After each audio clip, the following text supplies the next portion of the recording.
All right, so a couple of things announced that we had about 86 kids come into our campus for VBS, so that's a great thing to celebrate.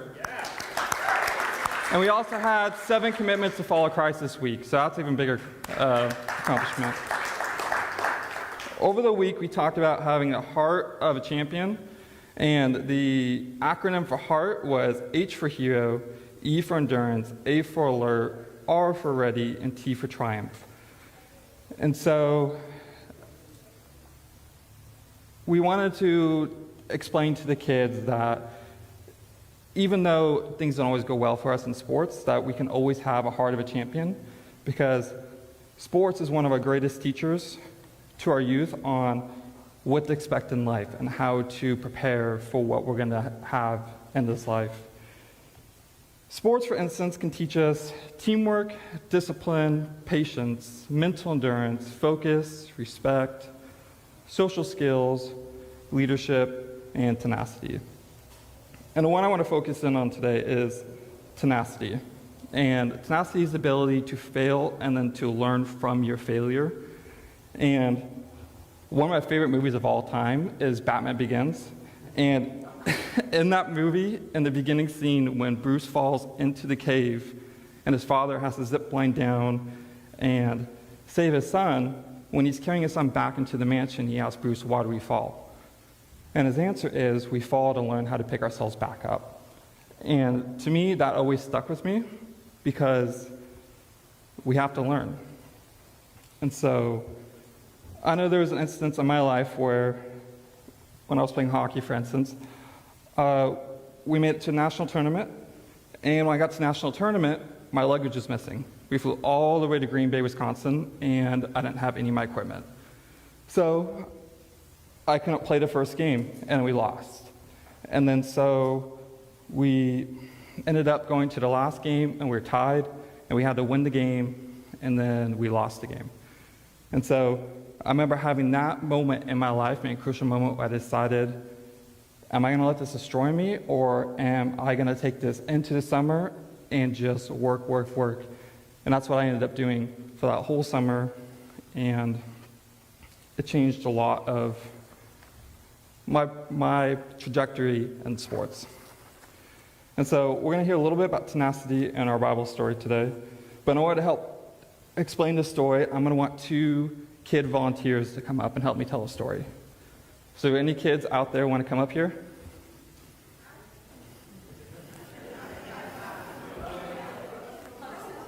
Okay.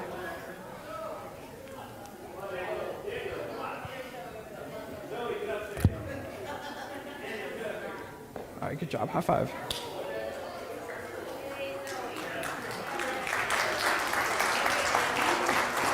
All right, Daniel. Ow. It'll be fun. All right, I want you to stand right over here.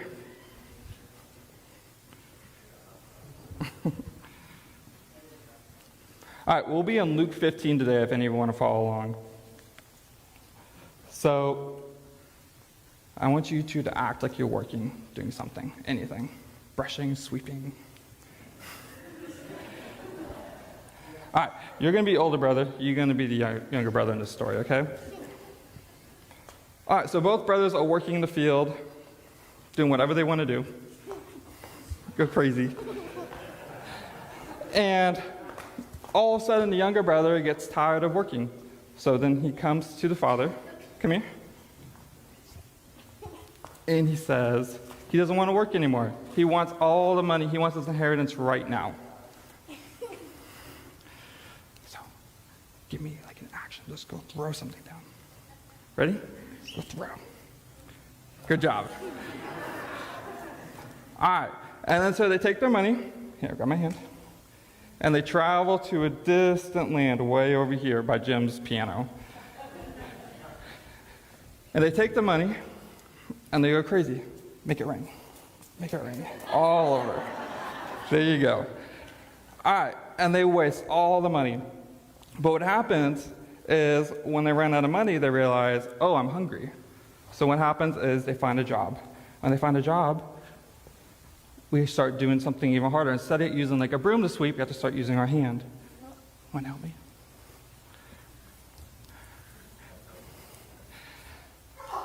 And when that happened, the kid realized that they had it much better off when they were with their father and family back home.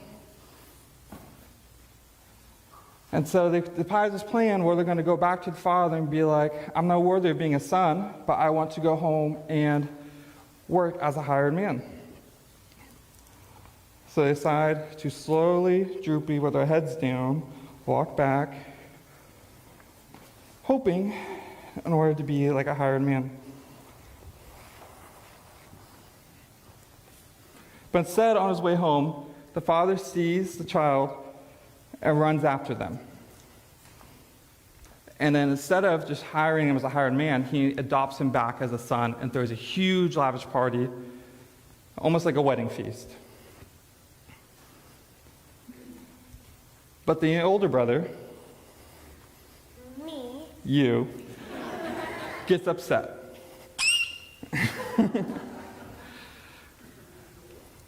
And says, I've been working hard this whole time, and yet you never gave me anything special. I've been working on this whole time. You never gave me anything special. Now you're giving me something. And it's not fair. Not fair. Not fair at all. Not fair. Then the father has to explain to the oldest son that that child was lost and now is found. It was as if the child was dead and now is alive, and that's worthy of celebration, and that makes the father happy. Not my fault. It's not. Let's give a round of applause for our volunteers. Good job.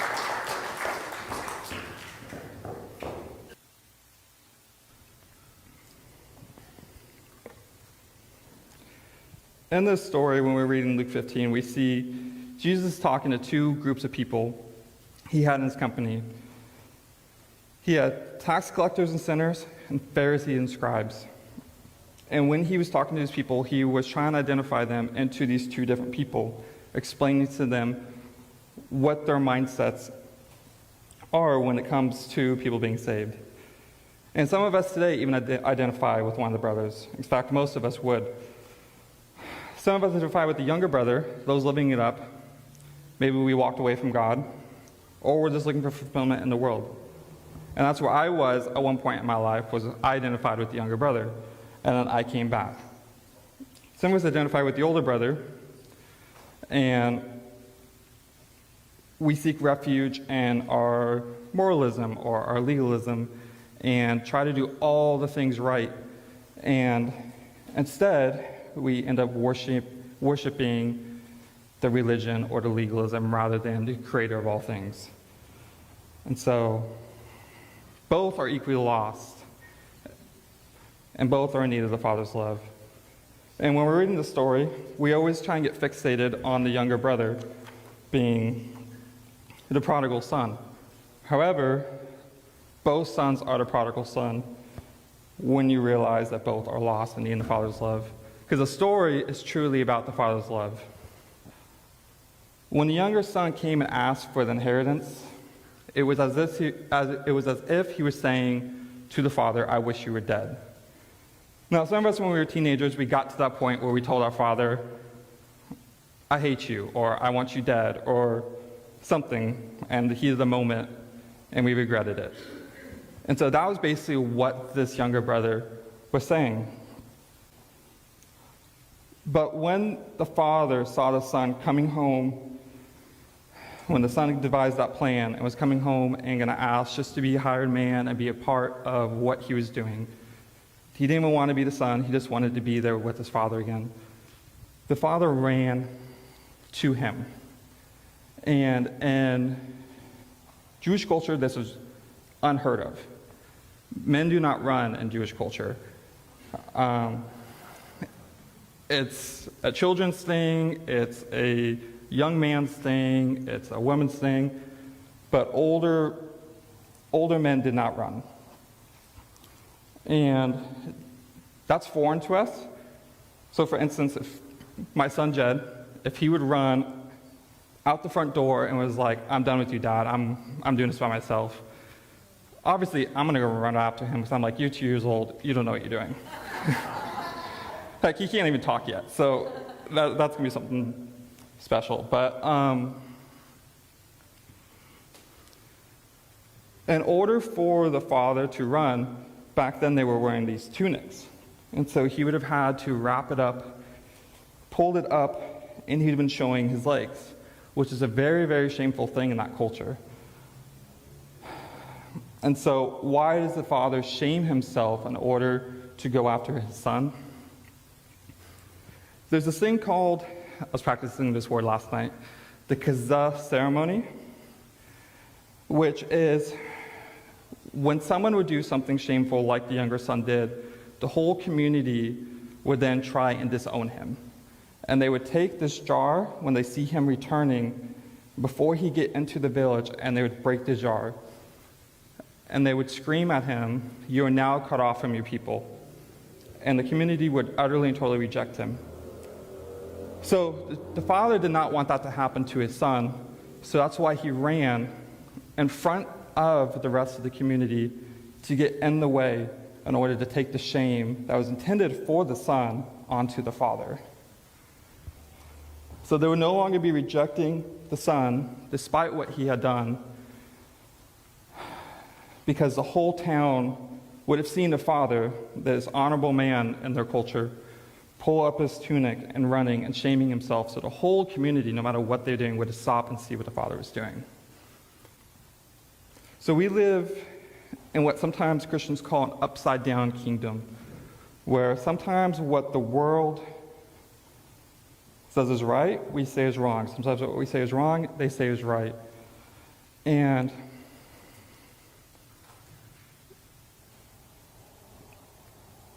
this story kind of tells me a lot about what we'd call an upside-down kingdom with cancel culture, where the world right now is going through this phase of cancel culture where you do one thing wrong and it's it, you're done. And we in the church and Christianity, we believe in second chances. That's why Jesus came down here for us, in order to save us from our own sins. And so that was what this story is all about. So what should we do with this story? I would say some of us have the wrong view of God and what the Bible might say. Some of us view it as a set of rules that we must follow, or God is spiteful, and if I even walk into a church, I'm going to turn to ash. But that's not what the Bible's all about. The Bible is all about life-changing hope that we talk about here all the time. And it's about forgiveness. It's about that second chance that we don't deserve, but He's offering. And all we got to do is accept it. And some of us, we just need to ask for forgiveness of that sin. Maybe we have the right view of God, but we're prideful. Or we want to hold on and just keep doing that sin. And there's a phrase that one pastor taught me when I was early on in college that really stuck with me, and finally at home, and it changed an outlook of how I viewed sin. And the phrase was, the only sin the devil has power over is hidden sin. God has power over everything. And the only thing that we give power to the devil over is our hidden sin. And when we try and hide our sin, that is how we give power to the devil, not to God.